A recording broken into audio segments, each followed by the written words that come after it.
Olá pessoal, bem-vindos ao nosso canal Comparte Libras. Eu sou o professor Jean Carlos e essa é uma série Aprendendo Língua de Sinais de forma prática. Antes de continuar o vídeo, curta, deixe seu comentário e compartilhe com seus amigos e familiares. Vamos começar? Hoje, a nossa primeira aula do nosso projeto Libras nas Mãos é um projeto voltado para o estudo da língua brasileira de sinais. Como já é sabido por todos, a Libras é o nosso segundo idioma mais falado em nosso país e é a segunda língua oficial em nosso país.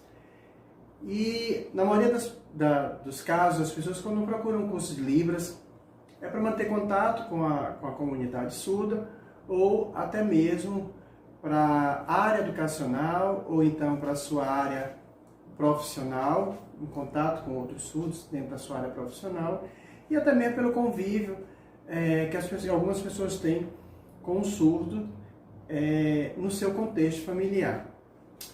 Mas enfim, e o que é a surdez?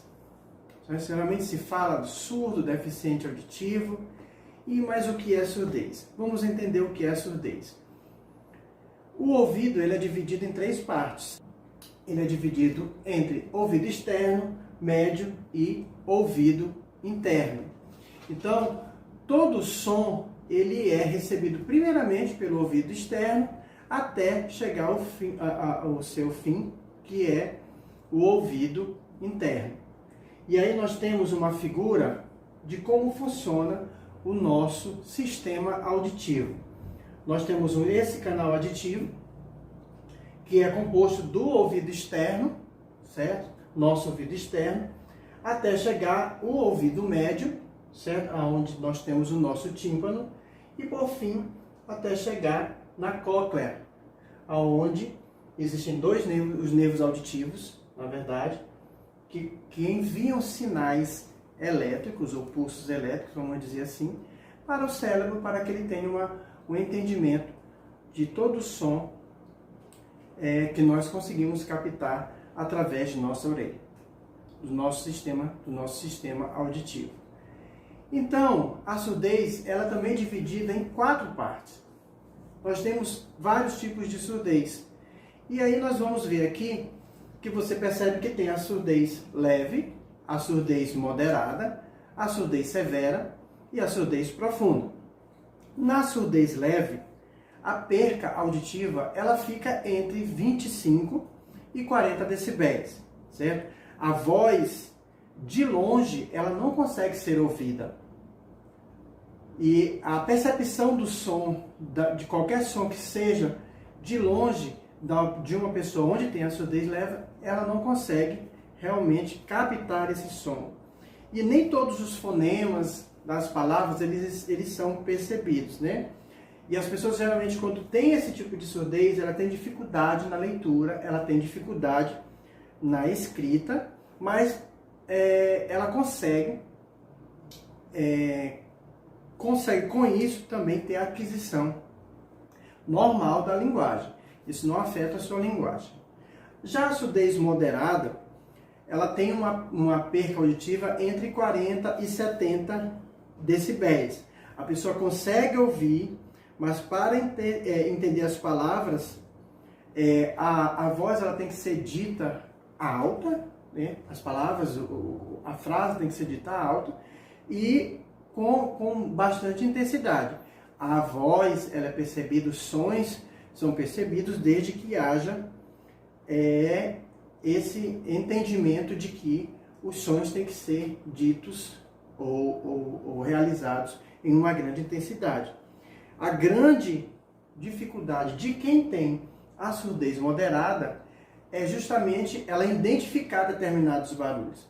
As pessoas que têm essa surdez, esse tipo de surdez, ela não consegue identificar uma palma de uma batida de uma porta, certo?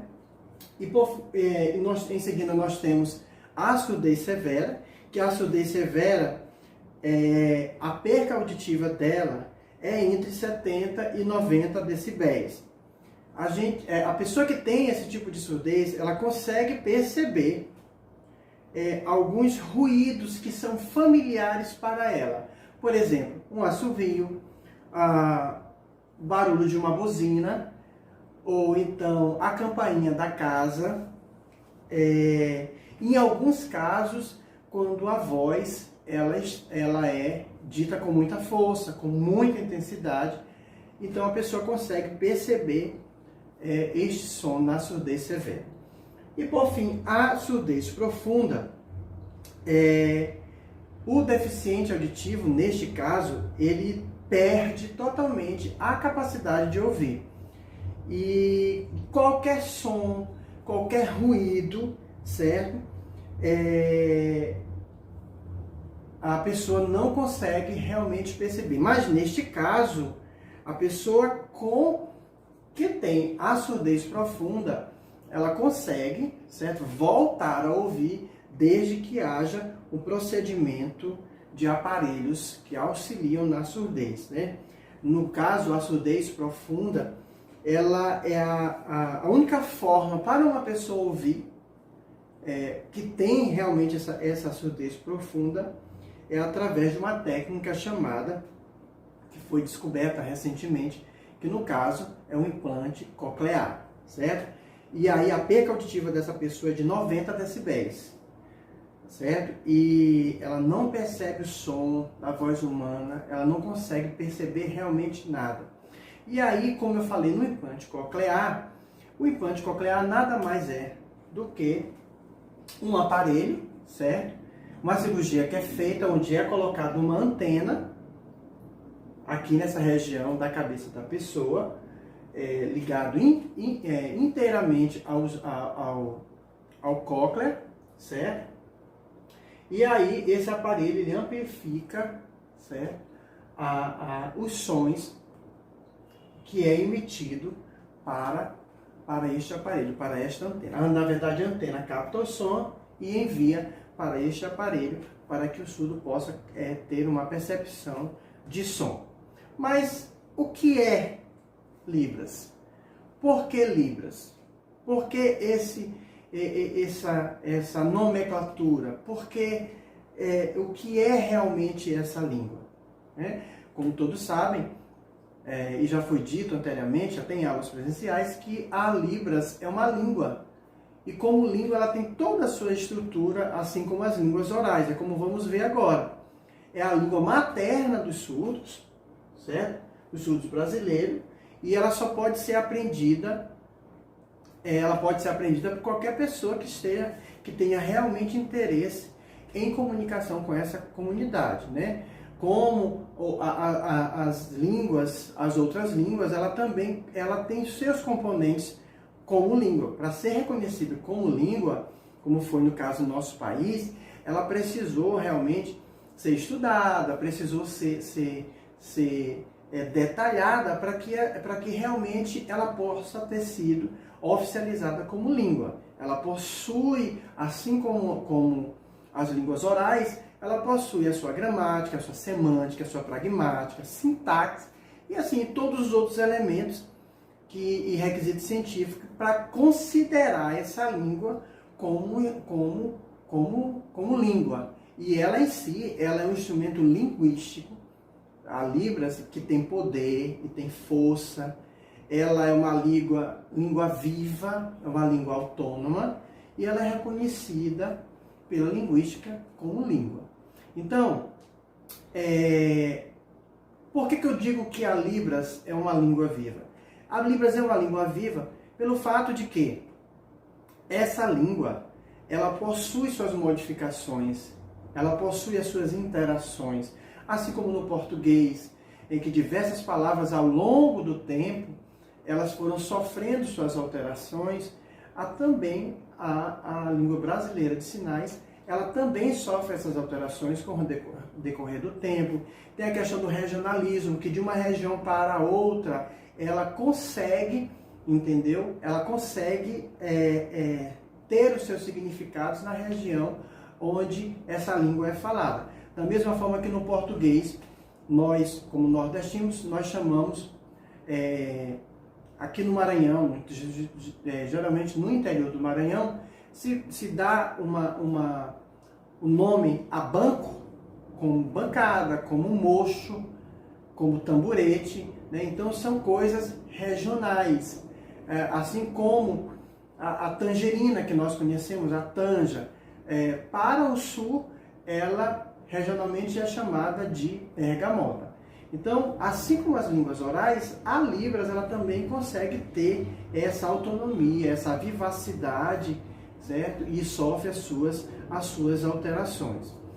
Mas as línguas de sinais são iguais? Eis a grande pergunta. Geralmente as pessoas procuram a gente que tem essa interação, que tem esse conhecimento de língua, mas as línguas de sinais elas são iguais? A mesma forma como eu digo que horas são aqui no Brasil é a mesma forma como eu digo na Inglaterra, é a mesma forma como eu digo nos Estados Unidos, na França, na China? Não.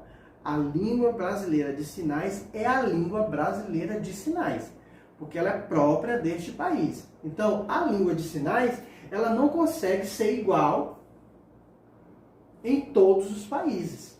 Cada uma tem as suas peculiaridades. E aí, assim como as línguas orais auditivas, elas não são iguais, ela varia de lugar para lugar, de comunidade para comunidade, a língua de sinais também ela varia dessa forma como eu falei anteriormente. Algumas palavras que são conhecidas em nosso meio, em nossa região, é diferente das palavras que são reconhecidas em outras regiões do país.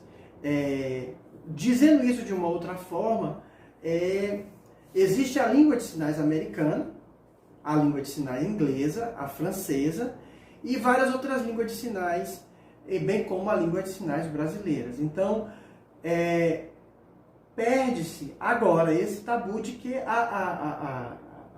essa ideia, na verdade, não é tabu, na verdade, essa ideia de que as línguas de sinais elas são universais. O único sinal universal que realmente é reconhecido internacionalmente, assim como a palavra love. A gente sabe que love é amor em qualquer lugar no mundo. É uma palavra que se reconhece, certo? Em todo o planeta. É este sinal, que é o sinal eu te amo, certo? Então esse sinal ele é reconhecido internacionalmente. Mas por quê? Não parece aquele sinalzinho de rock, né? Aquele roqueirinho, mas não tem nada a ver com rock. Algumas pessoas até confundem isso. Fulano traiu alguém, aí pensa que isso aqui é o símbolo de traição. Mas não é o símbolo de traição. E eu vou te explicar por que esse sinal ele é reconhecido internacionalmente. Você sabe que a língua inglesa é uma língua considerada uma língua mundial. Então, esse sinal nada mais, nada menos é do que I love you. Olha só como é que funciona a estrutura desse sinal. Olha só, a letra I, certo? De I. Nós temos o L de love. E nós temos essa configuração de mão que é para Y, que significa you. Então, nós temos I love you. Por isso ficou, certo? Esse sinal padrão para eu te amo, que é o único sinal reconhecido internacionalmente. Enfim, assim como as línguas de sinais, as línguas orais, elas possuem a sua gramática, a semântica, enfim, todos os requisitos necessários para ser reconhecido como língua, é uma língua, como já foi falar, que ela tem vida própria, é uma língua que ela é autônoma, é uma língua que é reconhecida pela linguística e existem regras para a sua utilização.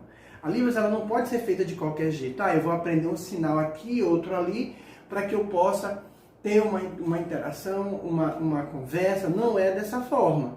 Você não chega, por exemplo, aprendendo português e dizendo casa banco, casa comida. Ninguém pega palavras soltas para formular uma determinada frase. Tem que ter todo um nexo, tem que ter todo um contexto para isso.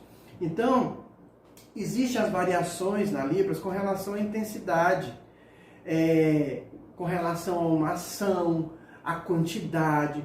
Por exemplo, para nós dizermos que uma pessoa é muito bonita, não é necessário fazer o sinal muito, que esse que é o sinal de muito, né? E nem sempre esse sinal ele pode ser usado com intensidade, porque o próprio sinal em si, ele já exige uma intensidade.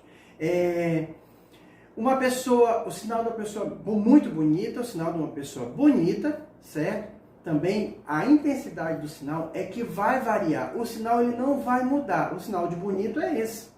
O sinal de bonito é esse. Ele não encosta no corpo da pessoa, no rosto, certo? Ele é feito dessa forma. Mas eu não vou dizer muito bonito, certo? Porque isso aqui não cabe, não é feito dessa forma. Da mesma forma quando eu digo assim, é uma pessoa, ela é bonitinho, né?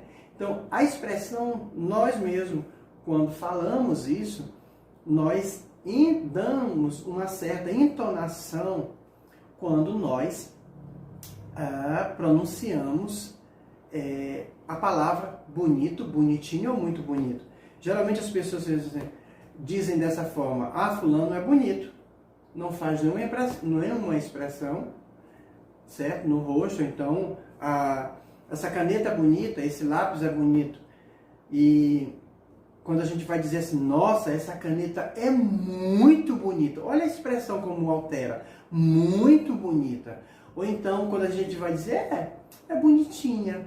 Então, a pessoa que está conversando com a gente, ela percebe também que a sua expressão, ela é o que vai dizer a intensidade desse sinal. Vamos ver um exemplo.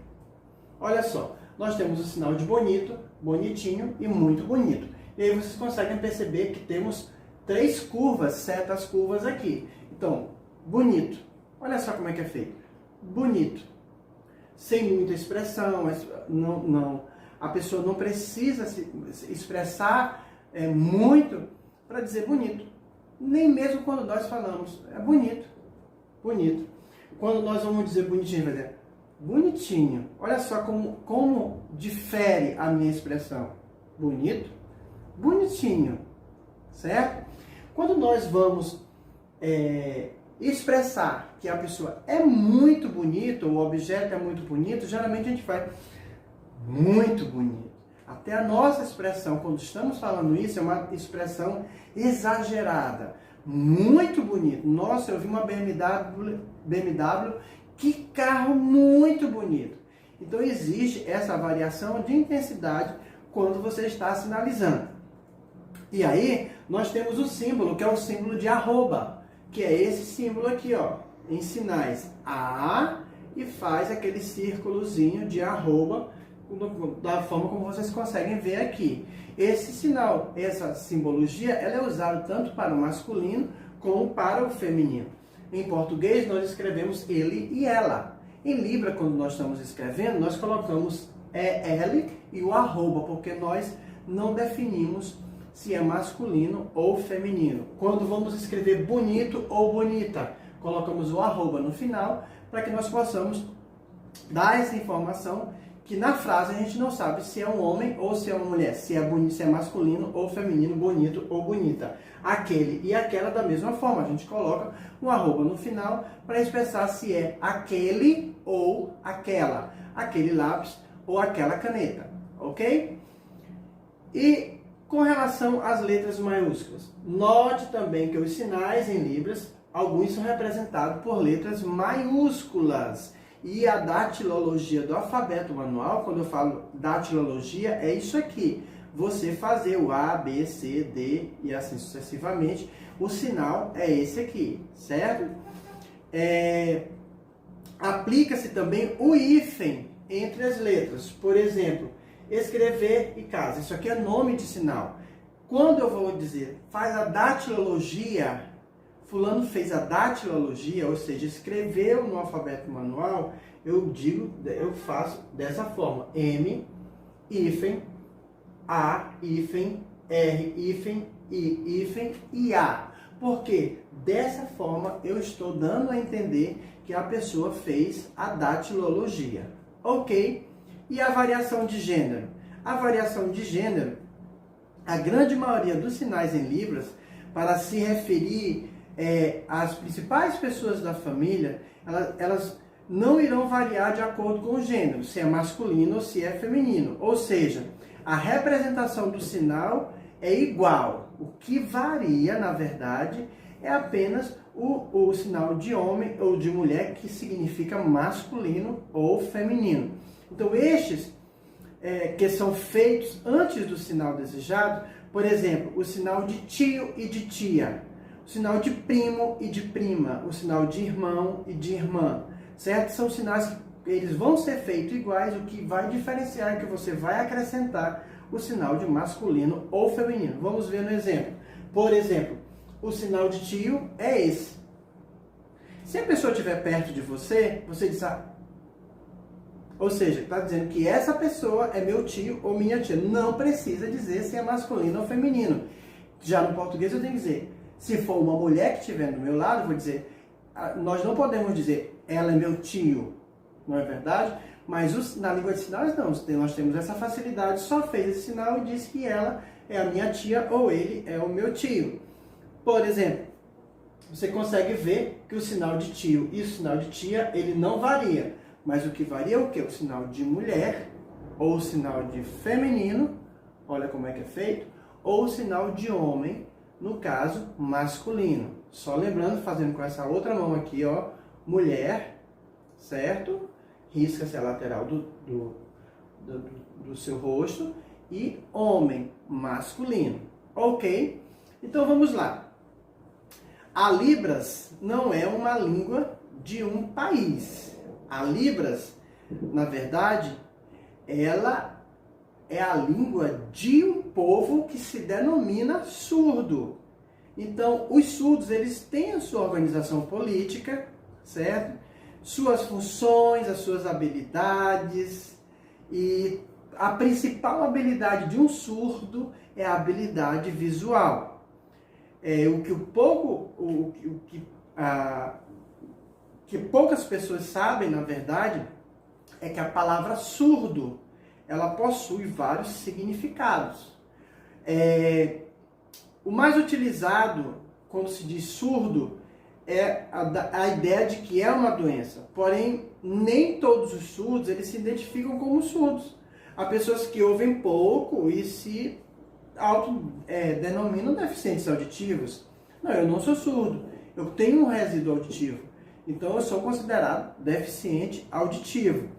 E alguns outros, né, com o mesmo sintoma, que também tem a mesma coisa, vamos dizer assim, eu estou dando para vocês um exemplo. Eu tenho um pouco, a minha audição é um pouco reduzida, então eu me considero deficiente auditivo. Já outra pessoa que tem o mesmo problema, o mesmo grau de decibéis que eu tenho, ela já se considera surda. E isso aí a gente respeita. Então nós não temos essa definição exata do termo surdo. Para a medicina, para o Ministério da Saúde, para o SUS, não existe, nesse caso, para diagnóstico surdo. Existe deficiência auditiva. Nós temos também uma outra coisa chamada sinais icônicos e sinais arbitrários. Os sinais icônicos são aqueles que parecem com a realidade. Por exemplo, quando eu pego um celular ou um telefone, eu coloco no ouvido, então, ou seja, nessa região do rosto. Então, isso aqui é telefone. Se eu der movimento, é telefonar. Então, você faz isso normalmente como ouvinte. Borboleta, olha só. Borboleta. Nós temos o sinal de beber que nós, como ouvintes, fazemos também. Beber, não é verdade? Vamos beber uma água, vamos tomar uma, né? No caso, correr. Fulano correu. Às vezes a gente está numa determinada conversa com uma outra pessoa e a gente diz, correu. A gente faz esse gesto. Então, são os gestos que existem na Libras que a gente faz naturalmente. Então, isso são considerados gestos icônicos, né? Como milho, né? Eu vou comer um milho, então a gente faz aqui. Então, esse é um gesto icônico. Então, olha só. Então, gestos icônicos é aquele que parece com a realidade. Empinar pipa, olha para o céu e bate assim. Todo mundo sabe que isso aqui é empinar pipa, não é verdade? Então, e tem os arbitrários. É aqueles que não condizem com a realidade. Por exemplo, o sinal de ajudar. Isso aqui não tem nada a ver com relação, não tem nenhuma relação com a palavra ajudar. Por exemplo, conversar. Isso é outro sinal que não tem nada a ver com a realidade. Então, esse é considerado um gesto, um sinal arbitrário. Conseguir. Eu consegui ganhar. Eu consegui passar. Entendeu? Não tem nada a ver com a realidade. Então, sinal icônico, como você vê na imagem, é o sinal que parece com a realidade. Borboleta. Sinal arbitrário não parece com a realidade, que no caso, ajudar. Ok? Vamos em frente. Então, o que a gente percebe é que a Libras, ela tem essa estrutura, certo? E grande parte dos sinais, grande parte daquilo que a gente consegue fazer dentro da língua brasileira de sinais, são coisas que a gente já consegue ver no nosso dia a dia, não é verdade? Por exemplo, às vezes nós como ouvinte, como pessoas que têm a sua audição boa e conversa normalmente, a gente faz copo. Eu peguei e dei um copo para ela. Isso é um sinal arbitrário. Então, a Libras, ela também tem a sua estrutura própria. Então, a estrutura de sinais, ela é composta por parâmetros. O que são parâmetros, professor? Isso é muito complicado na minha cabeça. São formas que são utilizadas para se fazer os sinais, que combinam de uma forma sequencial e simultânea. Eu não posso fazer assim. Isso aqui não é uma sequência. Isso aqui não não tem simultaneidade. É diferente se eu fizer assim. Olha a diferença. Tá entendendo? Então existe toda uma estrutura para que esse sinal possa ser feito. E existem os parâmetros primários e os parâmetros secundários. E aí nós temos, primeiro, uma coisa chamada configuração de mão. Configuração de mão. A configuração de mão, existem pessoas que defendem que existem 63 configurações de mão, mas o padrão são 61 configurações de mão. Mas o que é configuração de mão? A configuração de mão é a forma como você vai fazer este sinal. Por exemplo, o sinal de casa. É dessa forma. Olha a configuração de mão que eu pego para fazer casa. Então, a configuração de mão que eu tenho é essa bem aqui. Ok? Outro exemplo. Se eu for fazer o sinal de avião. Olha só como é que é feito o avião. Olha o aviãozinho. Então, olha só. Avião. Então, avião tem essa configuração de mão, que é justamente essa configuração de mão aqui. A mais aberta e tem a mais fechada. Ok. Nós temos também, por exemplo, essa configuração de mão. Qual delas aqui? Deixa eu ver aqui para vocês. Essa aqui, que parece a letra C, não é verdade? Então, nós temos aqui, ó, tio, certo? É feito aqui em cima. Então, essa é uma configuração de mão. Ok, vamos em frente. Nós temos também sinais que apresentam a mesma configuração de mão, mas de acordo com outros parâmetros, outros contextos, eles irão representar um significado diferente. A configuração de mão da palavra avisar é essa aqui. É a mesma configuração de mão que eu tenho para a palavra ou para o sinal sofrer. Então eu faço avisar, avisar. Olha só, a configuração é a mesma, mas o local que eu faço é aqui, avisar. Diferente do sinal de boi, é a mesma configuração, porém ele é feito com esse movimento aqui na lateral da sua cabeça, da sua fronte. Então olha só, é a mesma configuração do sinal avisar, do sinal de boi, mas são sinais diferentes, e do sinal de sofrer, certo? Sofrer. Então, ou seja, mesma configuração de mão. Isso é configuração de mão. Nós temos também ler, que é essa configuração de mão. Abre-se a mão e faz isso aqui, ó. Como se isso aqui fosse dois olhos, né? E aí a gente estivesse passando uma leitura sobre um papel. Então, isso aqui é ler, que é a mesma configuração de mão que eu uso para tesoura, que é a mesma configuração de mão que eu uso para cortar. Quando tem movimento é o verbo, quando não tem movimento é o substantivo. Tesoura, por exemplo. Ok? Tá entendido? Então, vamos lá. A configuração de mão, vocês já entenderam, né? Que a configuração de mão, ela está na forma como a mão é feita, ok? É a forma como é feita, a mão, como é que ela se configura. Nós temos agora o ponto de articulação. O ponto de articulação é onde o sinal vai ser feito no seu corpo, ou então nesse espaço, que é o espaço neutro. Por exemplo, o ponto de articulação é onde fica, como eu falei, a região do corpo, ou o espaço, né, onde os sinais são articulados. E existem dois tipos de sinais articulados nesse espaço. O primeiro é no espaço neutro, certo? Que é um espaço na frente do seu corpo. Esse é um espaço neutro. Por exemplo, pipoca. Certo? Olha aqui, pipoca. Vamos lá. Essa configuração de mão, ó. Pipoca. Certo? Mas só que você coloca aqui na frente do seu corpo. E aí nós temos o sinal de... Então, ou seja, o ponto de articulação é bem aqui, nesse espaço neutro. Televisão. Olha só. O sinal de televisão, ele é colocado, ele é feito aqui dessa forma, na frente do seu rosto, entendeu? Então esse aqui é o espaço neutro.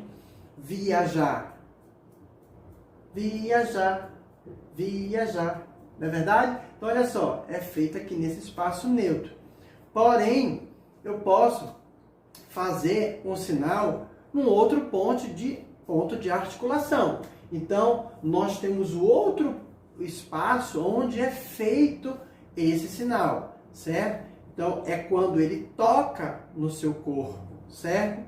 Pode ser na cintura, como nós vimos a questão do sinal de sofrer, certo? Como nós temos também na testa, no rosto, no ombro. Então, são pontos que é chamado ponto de articulação, é aonde o sinal está tendo movimento, onde ele está sendo articulado, onde ele está sendo feito. Aí nós temos na testa o sinal de entender. Olha aqui para mim, ó, entender. Entender. E vai logo aprendendo se você pode entender ou então não entender. O sinal vai mudar só para o não entender, na forma como você sacode a sua cabeça. Não entender. Outro sinal. Desculpa, é feito aqui, ó, no queixo. Diferente de avião, que é feito no espaço neutro, certo? E aí nós temos o sinal de dentista, que é feito na região da boca. Dentista, batom, certo? São sinais que são feitos nessa região. E as pessoas perguntam, professor, eu posso fazer o sinal só com a mão direita ou só com a mão esquerda? Nesse caso, não existe um padrão para isso. A forma como você faz o sinal, a forma como o movimento que você faz, o lado que você faz, é o seu lado dominante. É aquilo que, quando você vai escrever, você não é obrigado a escrever só com a mão direita, ou é obrigado a escrever só com a mão esquerda, mas é o seu lado dominante. As pessoas canhotas escrevem com o lado dominante, que é a mão esquerda. Assim como as pessoas que escrevem com a mão direita, elas escrevem com esse lado dominante. Existem aqueles ambidestros que conseguem movimentar os dois lados da mão para escrever ou então para sinalizar, certo? Então, em alguns casos, a mão dominante ela se movimenta e a outra funciona como um apoio. Por exemplo, a minha mão dominante é essa. Na verdade, eu tenho as duas mãos dominantes. E aí, ou seja, se a minha mão dominante é essa, e eu pego essa outra aqui, ó, socorrer, ajudar, isso aqui também é o sinal de ajudar, certo? Socorrer. Então, uma serve para movimentar e a outra serve para apoio. Vamos lá. E aí, nós temos já a configuração de mão, o ponto de articulação e agora o movimento. O movimento. Olha só, os sinais podem ou não ter movimentos. Se você observar essas figuras aqui, certo? O sinal de ler, note que ele começa de uma maneira que ele vai mudando até o fim do sinal, certo? E a gente consegue ver esse movimento. Ler. Ler. Tá vendo aqui, ó? Ele começo, meio e fim. Não é lá em cima e desce, não. É aqui, ó. Ou seja, ele tem um movimento. E aí nós temos outro sinal, certo? O sinal de triste. A grande maioria dos sinais, ela possui movimento. Mas vamos ver agora o exemplo de um sinal que ele não tem movimento, certo? Esse sinal é o sinal de triste. Ele é feito assim, triste.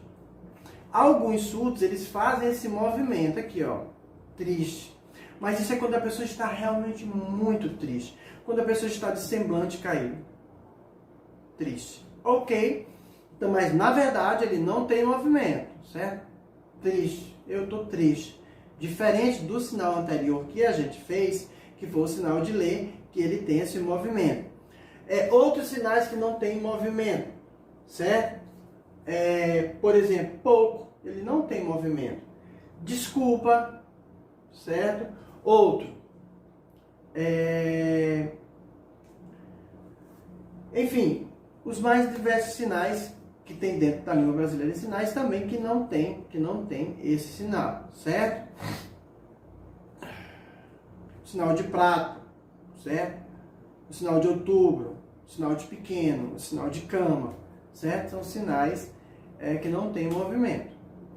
E aí nós temos a orientação do sinal e a direção, certo? Então nós temos já configuração de mão, nós temos o movimento, o ponto de articulação e agora a orientação ou a direção. Vamos lá. Quando nós vamos escrever, nós brasileiros que escrevemos a língua portuguesa, nós temos uma orientação, aonde começa e aonde termina, não é isso? Então essa é a orientação. E nós temos uma direção. Nós geralmente escrevemos da esquerda para a direita, diferente dos países do Oriente, certo? Que escrevem da direita para a esquerda. Então este é um parâmetro complexo que envolve uma grande rede de formas de direção, como o movimento dos pulsos, certo? Os movimentos internos da mão, e o espaço onde ela se descreve assim no corpo, entendeu? Que pode ser em linha reta, que pode ser em linhas sinuosas, se não me engano é eloidal, e nós temos então vários tipos de movimento e direção. São sinais que são feitos para cima, por exemplo, como eu tenho o sinal de alto. Olha só, fulano é alto. Alto, eu sou alto, ele é alto. Então nós temos um movimento de baixo para cima, certo? E esse movimento aqui, ó, em espiral. Ok? Vamos lá para outro sinal. Nós temos o sinal de novo. Olha só, o sinal de novo é feito da esquerda para a direita ou da direita para a esquerda, isso vai depender da sua mão. Dominante, novo, novo, olha só, novo. Nós temos então uma orientação e uma direção. Olha só, a direção é essa e a orientação é essa. Mão fechada em S e abre para cá, para a sua esquerda. Nós temos o sinal de garfo, olha só, certo? Para baixo, de cima para baixo, outros da esquerda para a direita ou da direita para a esquerda. Mas aí, professor, tem mais um parâmetro, que são os parâmetros, o quê? Expressão facial ou expressão corporal. Ninguém diz, fulano está triste, sorrindo dessa forma. Diz, fulano está triste. Você tem uma expressão facial para isso. Então, ou seja, a maioria dos sinais eles são identificados da forma como você faz, pela expressão que você faz em seu rosto. Então, e esse é um parâmetro muito importante na língua brasileira de sinais, porque a sua expressão, ela pode, às vezes, confundir um sinal, certo? Por exemplo, o sinal de exemplo é esse aqui, ó, exemplo, exemplo. Mas eu posso fazer Aí o surdo vai pensar que você está falando de tristeza, certo? Por quê? Porque você está com a sua expressão facial triste. Então, mas isso aqui não é um sinal de triste, isso aqui é um sinal de exemplo, entendeu? Você suspende a sobrancelha, você arregala os seus olhos, abre mais os seus olhos. Então, a expressão facial e corporal, ela também define muito o sinal. Quando você faz isso, ó, A ou B, quando você movimenta para a direita e para a esquerda, na fórmula de pêndulo, você está dizendo nada mais, nada menos que é o sinal de ou. É amarelo ou é azul? Olha só, amarelo ou é azul? É vermelho ou é preto? Entendeu? Então esse movimento, ele também dá uma expressão de sinal, ok? E aí, nós temos alguns conselhos úteis que você deve levar ao longo da sua vida, certo? Com relação ao aprendizado e o uso da Libras. Você tem que estudar sempre que possível. Nada de pegar a sua apostila, pegar o seu livro e deixar guardado. Treine, estude em grupo, estude individualmente. A gente só consegue crescer dessa forma, estudando. Se você não estudar, se você não se reunir, se você não procurar meios para que você possa interagir com a língua, você não vai aprender Libras. Outra coisa, ao observar a configuração de mão, o ponto de articulação, onde é que é feito, a expressão para que esse sinal possa ser executado. Uma grande dificuldade que as pessoas têm, fazer a letra C e fazer a letra E. A letra E, geralmente as pessoas fazem isso. Não precisa. A letra E, ela tem uma estrutura, que é esse aqui, ó. Junta os dedos, esse dedo tem que ser aqui embaixo, tem que ter um espaço no mínimo, no máximo assim, de 2 dedos aqui, ó. Entendeu? A letra C, ela não é assim, nem assim. A letra C são os dedos juntos, olha só. Entendeu? Então você tem que observar tudo isso, a forma como é feito esse sinal. E você também deve conversar com usuários da língua de sinais.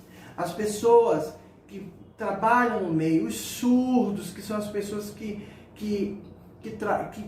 usam essa língua. Você observa o rosto, a forma como o rosto é feito, entendeu? Tem sinais que não são feitos só com as mãos, certo? Então, isso ajuda a você ampliar o seu campo visual. Se você não encontrar um sinal para uma palavra, esse é outro tópico aqui, para o qual você deseja expressar, use um recurso de soletração, faça um sinal que se aproxima dessa palavra, entendeu? Se eu não sei o sinal, por exemplo, o sinal de oportunidade. Qual é o sinal de oportunidade? Eu não sei. Então você escreva oportunidade, entendeu? Mas tem um sinal que se assemelha, então aproveite. Essa é a sua oportunidade, então aproveita. Você aproveita, entendeu? Então são coisas que vocês têm que, ao longo da sua vida, você vai aprendendo. Então não tenha medo de errar na hora de sinalizar. Todas as vezes que a gente erra, a gente aprende. Fica essa dica para você, certo? Então, ao chamar a atenção do surdo, procure tocar ele no ombro. Procure tocar em uma parte do corpo do surdo. Ou então, você acene para esse surdo, né? Porque geralmente, se você estiver dentro do campo de visão dele, porque geralmente a pessoa... Ela vai falar com o surdo, gente, é uma coisa absurda. Ela abre a boca, não precisa, isso é desnecessário. Ou então, é surdo, ele não vai ouvir. Então toque, acene com as mãos, é dessa forma que você chama a atenção de um surdo. Então, busque contato com a comunidade surda. Essa é a melhor forma de você aprender a língua de sinais, ter contato com surdo, certo? Ter essa experiência com a pessoa surda. Ok, então a gente vai ficando por aqui. Muito obrigado por sua atenção e a gente se vê em breve. Até logo.